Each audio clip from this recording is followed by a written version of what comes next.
James Gilmour de Mongolia. Conocemos el poder de la oración, por los esfuerzos de los malos espíritus para distraernos durante el divino trabajo, y experimentamos el fruto de la oración por la derrota de nuestros enemigos. Juan Climacus sabe que vamos a proveernos de poder en su contra, y por esto se opone tanto como puede. R. Sive 4. ¿Dónde está el Dios de Elías? A la pregunta, ¿dónde está el Dios de Elías?, respondemos, pues donde ha estado siempre, en su trono. Pero, ¿dónde están los Elías de Dios? Sabemos que Elías era un hombre de pasiones semejantes a las nuestras, pero, ¡ay!, nosotros no somos hombres de oración como él. Hoy Dios parece olvidar a los hombres de oración, no porque somos demasiado ignorantes, sino porque somos demasiado autosuficientes. Hermanos, nuestras capacidades son nuestros impedimentos, y nuestros talentos piedras de tropiezo. Elías salió de la oscuridad al escenario del Antiguo Testamento como un hombre maduro.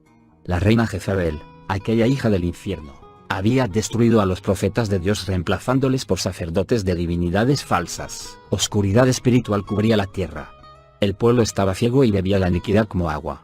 Cada día se levantaban nuevos templos paganos, donde se practicaban crueles ritos en los que perecían inocentes víctimas humanas de niños y doncellas.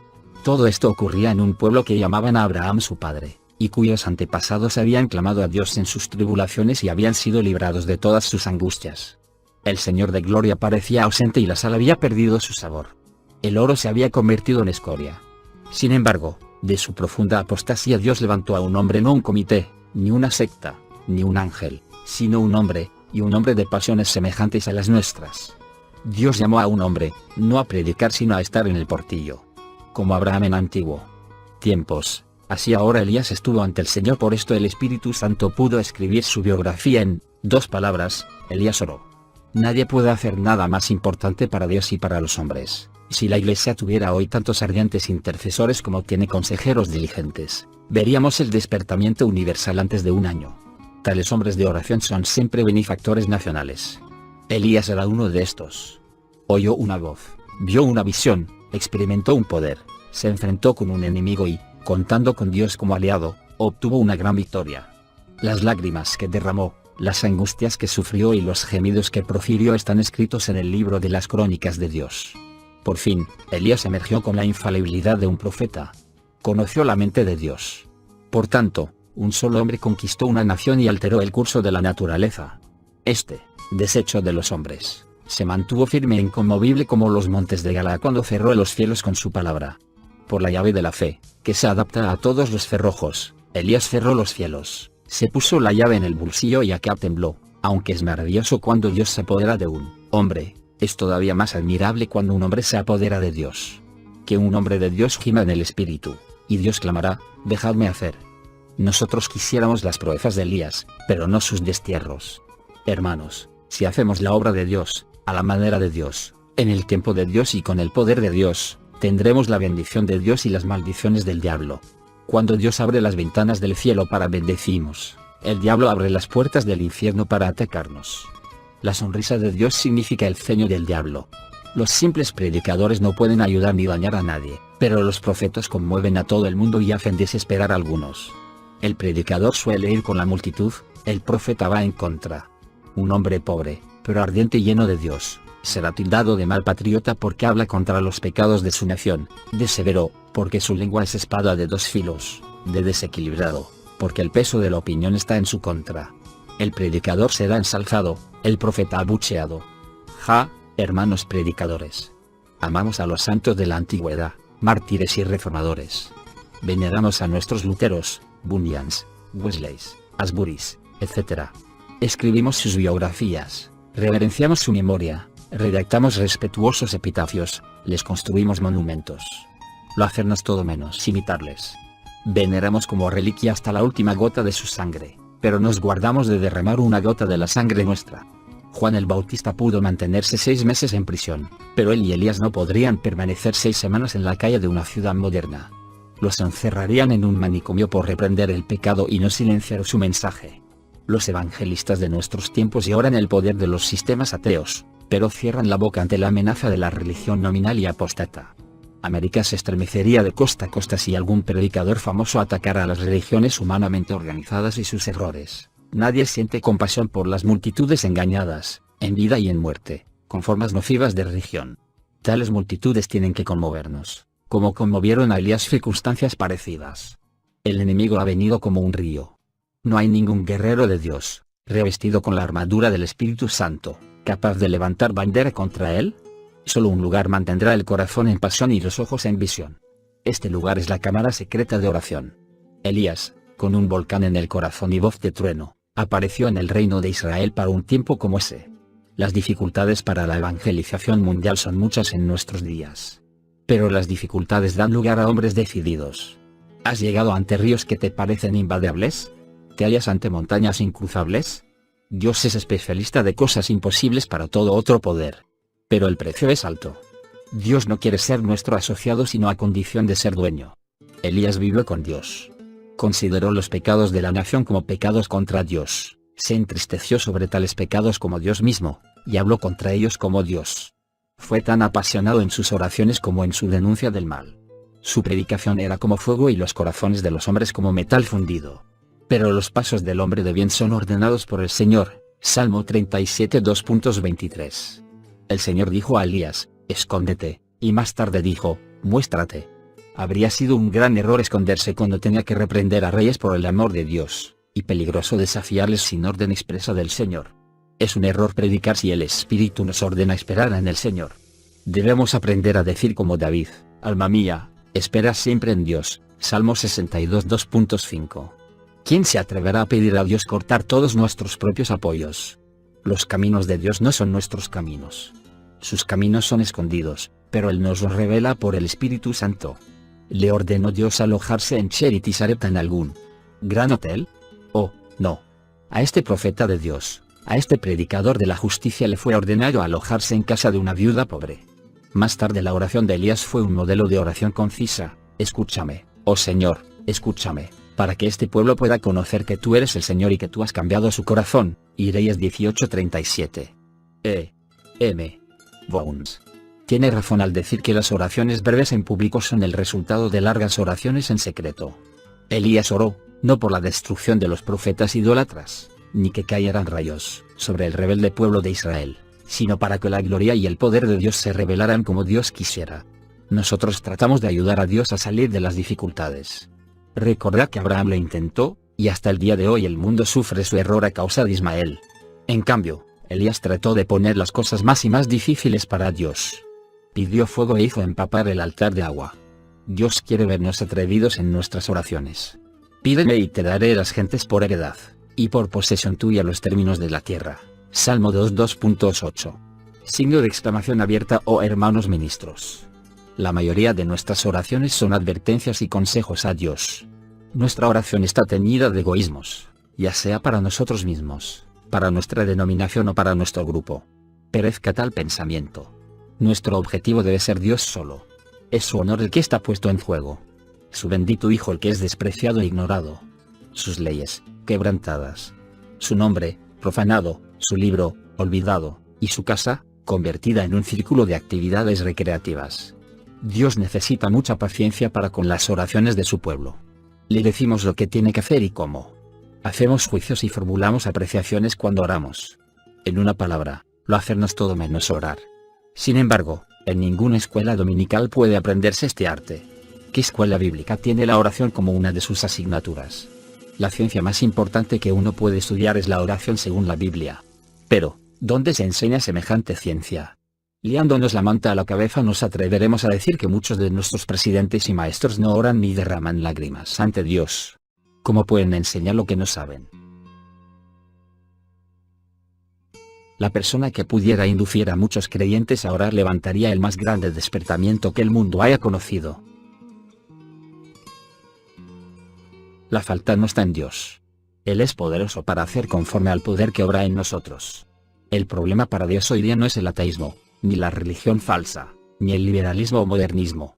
El problema para Dios es el fundamentalismo muerto. El evangelismo y el despertamiento, aunque íntimamente unidos, no deben ser confundidos. El despertamiento es una experiencia de la Iglesia, el evangelismo, una expresión de la Iglesia. Paul Rees.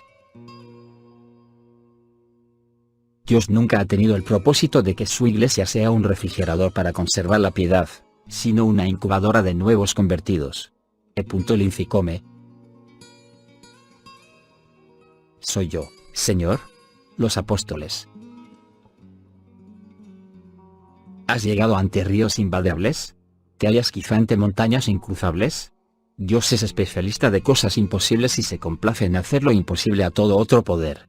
Señor, ayúdanos a obtener popularidad donde ésta tiene verdadero valor, en la corte celestial. Cep. 5. El despertamiento en un cementerio. La mano del Señor vino sobre mí, y me llevó en el espíritu del Señor y me puso en medio de un valle que estaba lleno de huesos, y aquí que eran muchísimos. Y estaban secos. Y me dijo, profetiza sobre estos huesos y diles, huesos, oíd la palabra del Señor. Profeticé.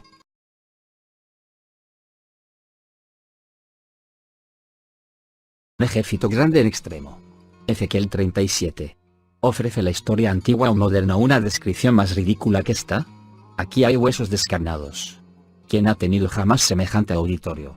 Los predicadores tratan con posibilidades, los profetas con imposibilidades.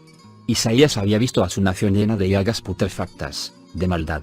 Pero, según el cuadro, a la enfermedad había seguido la muerte, a la muerte la desintegración de la carne, y ahora estos huesos esparcidos no ofrecen sino desconsuelo. La situación podría describirse en letras mayúsculas como de absoluta imposibilidad. No se necesita mucha fe para creer lo imposible, pero ahora se necesitaba aquel grano de mostaza capaz de realizar lo imposible. Ciertamente, ¿puede alguien describir las posibilidades de una semilla viva? Una y otra vez, en el curso de los siglos, Dios ha estado llamando a hombres y mujeres a realizar, no lo posible, sino lo imposible. Para probar que apoyarse la impotencia en la omnipotencia de Dios no es en vano, ha borrado la palabra imposible de su vocabulario. Los profetas son hombres solitarios. Andan solos, oran solos, y Dios les hace ser solitarios. No hay molde para ellos, su patente de derechos radica en Dios, por el principio de la elección divina. Por ello, a ninguno les permitido el desaliento. Que nadie diga que es demasiado anciano, pues Moisés contaba 80 años cuando le fue ordenado libertar a todo un pueblo esclavizado.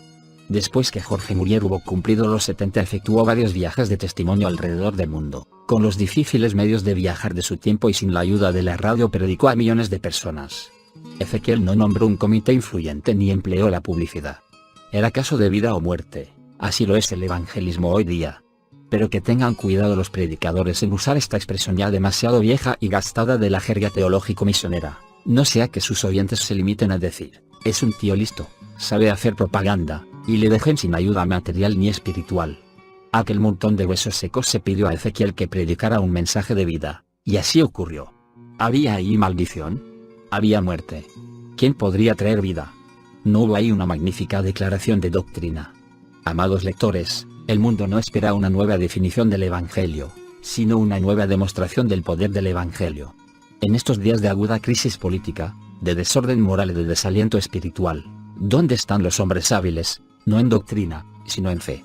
No se necesita fe para condenar el error, o dar concluyentes pruebas estadísticas de que los diques morales están hundidos y una ola de impureza infernal ha invadido esta generación. ¿Doctrina? Tenemos de sobra, mientras un mundo enfermo, angustioso, hundido en el pecado, y el sexualismo, perece de hambre espiritual. En esta hora trágica el mundo yace en tinieblas y la iglesia yace en la luz, pero ambas duermen. Así Cristo es herido en casa de sus amigos. La flácida iglesia militante es señalada burlonamente como la iglesia impotente. Gastamos cada año montañas de papel y ríos de tinta reimprimiendo los muertos productos de cerebros humanos, mientras el Espíritu Santo viviente está buscando hombres dispuestos a pisotear su vano orgullo cultural, deshinchar su propio yo y confesar que, teniendo vista, están ciegos. Hombres dispuestos a comprar, por el precio de quebrantamiento de corazón y sinceras lágrimas, el ser ungidos con colirio divino para ver las cosas como son. Hace años un pastor puso a la puerta de su iglesia el siguiente rótulo: esta iglesia tendrá un despertamiento o un funeral. Esta clase de pesimismo complace al cielo y desespera al infierno. Lo llamaréis locura. Exactamente. Una iglesia sensata según el mundo nunca hace nada bueno. En esta hora crucial necesitamos hombres embriagados del Espíritu Santo. ¿Dónde están hoy día los Wesley, los Whitefields, los Finney y los Hudson Taylors? Sin embargo, en los días de los Hechos de los Apóstoles tal tipo de cristianos no era una excepción, sino la regla normal. La bomba atómica parece haber inquietado a todo el mundo excepto a la Iglesia. Con defender la soberanía de Dios y ocultarnos tras la cortina de un fanático dispensacionalismo, creemos estar a salvo de nuestra bancarrota espiritual. Entre tanto el infierno se va llenando. Con el ateísmo en el mundo, el modernismo en la Iglesia y la moderación en los grupos fundamentalistas, estará el Señor buscando en vano, como en los días de Ezequiel, el hombre que se ponga firme en el portillo. Hermanos predicadores, la verdad desnuda es que en nuestros días estamos más ansiosos de viajar que de engendrar, de ahí que no tengan lugar nacimientos espirituales. Que Dios nos envíe, y pronto, un profeta extraordinario a curar una iglesia extraordinariamente coja. Es demasiado tarde para dar nacimiento a ninguna otra denominación. Ahora mismo Dios está preparando a sus Elías para la última gran ofensiva contra el frío ateísmo militante, disfrazado con una careta religiosa. En el gran despertamiento final el poderoso Espíritu Santo será vino nuevo, rompiendo los viejos y secos odres del sectarismo. Aleluya. Notad que Ezequiel era llevado por el Espíritu.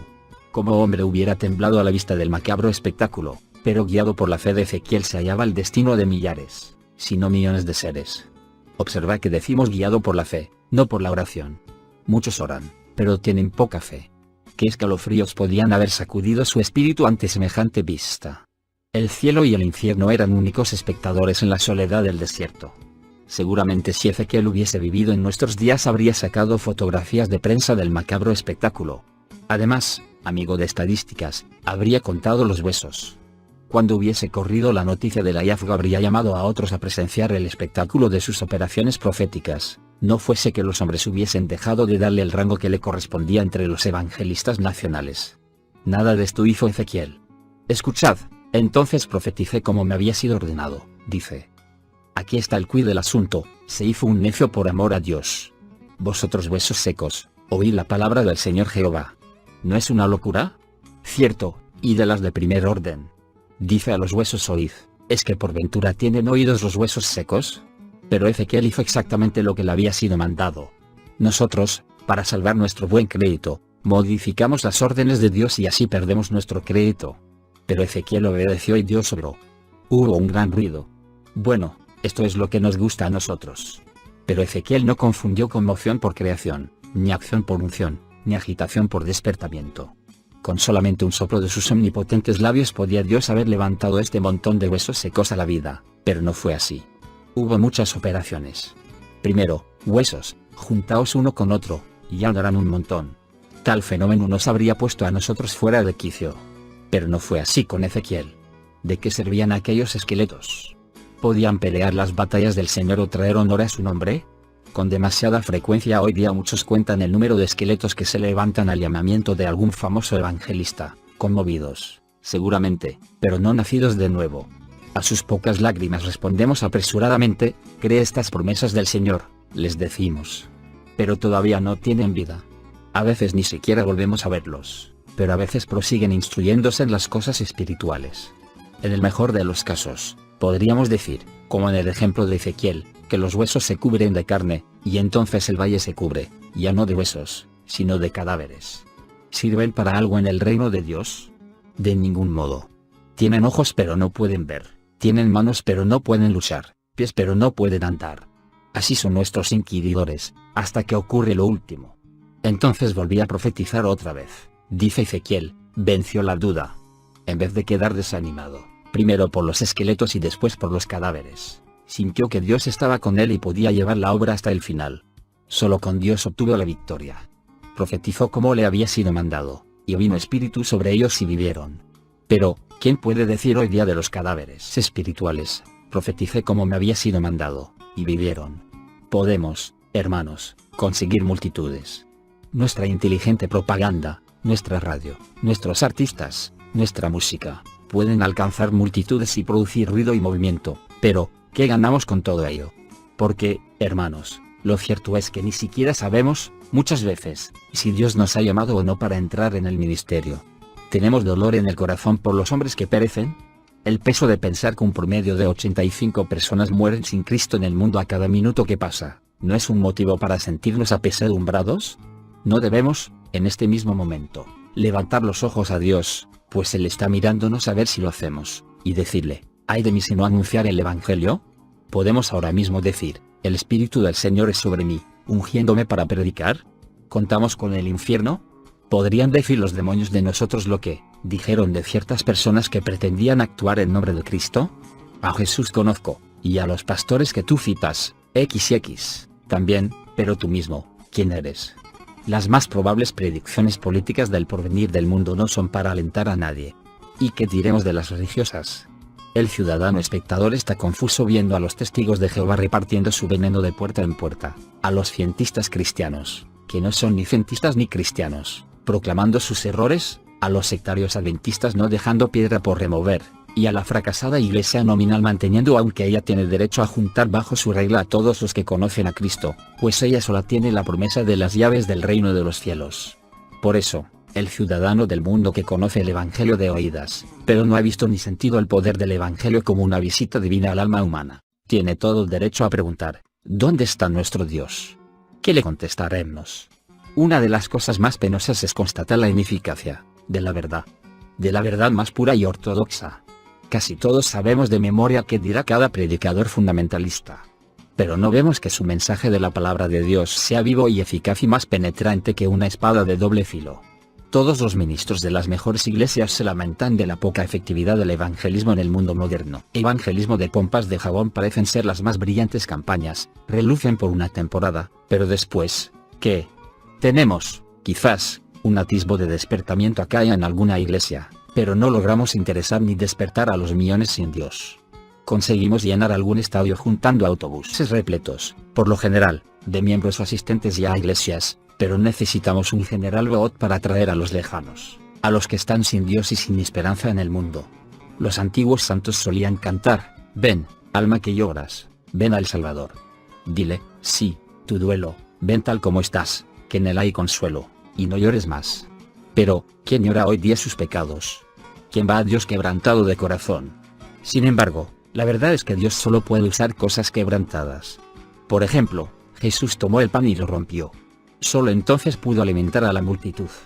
El vaso de alabastro fue roto y entonces es cuando la casa se llenó del olor del perfume. Jesús dijo, esto es mi cuerpo roto por vosotros. Si esto hizo el Maestro, ¿qué haremos nosotros? Pues guardando nuestras vidas es como las perdemos, y perdemos a otros también. Y orar por el pecado. Jeremías exclamó, mi cabeza fue como agua, y David dijo, ríos de agua descendieron de mis ojos continuamente. Queridos hermanos, nuestros ojos están secos porque son secos nuestros corazones. Vivimos, hermanos, en unos tiempos cuando tenemos compasión sin compadecer. Cuando una pareja de salvacionistas escribieron al general Wood que habían fracasado en uno de sus intentos de redimir a los perdidos, les envió esta breve respuesta, probadlo con lágrimas. Así lo hicieron y tuvo lugar un despertamiento. Los maestros bíblicos no enseñan a llorar. Por supuesto, no pueden hacerlo, es una enseñanza que solo puede impartirla el mismo Espíritu Santo.